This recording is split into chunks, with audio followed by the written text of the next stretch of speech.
చెప్పే మాటలకు చేసే పనులకు ఏమాత్రం పొంతన ఉండదని మరోసారి నిరూపించారు సీఎం రేవంత్ రెడ్డి.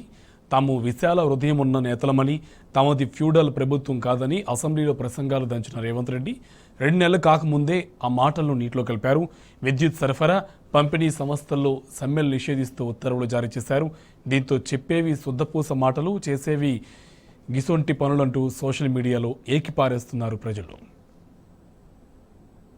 వినియోగించుకొని ధర్నా చౌకును మళ్ళా ధర్నాలు చేయొచ్చని మళ్ళీ ముందుకు రావాలి. వాళ్ళలాగా నిషేధితపు ఆలోచనలు కానీ లేకపోతే ఫ్యూడల్ విధానాలు కానీ కాంగ్రెస్ పార్టీ ఎప్పటికీ అమలు చేయదు. వినియోగించుకొని ధర్నా చౌకును మళ్ళా ధర్నాలు చేయొచ్చని మళ్ళీ ముందుకు రావాలి. వాళ్ళలాగా నిషేధితపు ఆలోచనలు కానీ లేకపోతే ఫ్యూడల్ విధానాలు కానీ కాంగ్రెస్ పార్టీ ఎప్పటికీ అమలు చేయదు. వినియోగించుకొని ధర్నా చౌకును మళ్ళా ధర్నాలు చేయొచ్చని మళ్ళీ ముందుకు రావాలి. వాళ్ళలాగా నిషేధితపు ఆలోచనలు కానీ లేకపోతే ఫ్యూడల్ విధానాలు కానీ కాంగ్రెస్ పార్టీ ఎప్పటికీ అమలు చేయదు.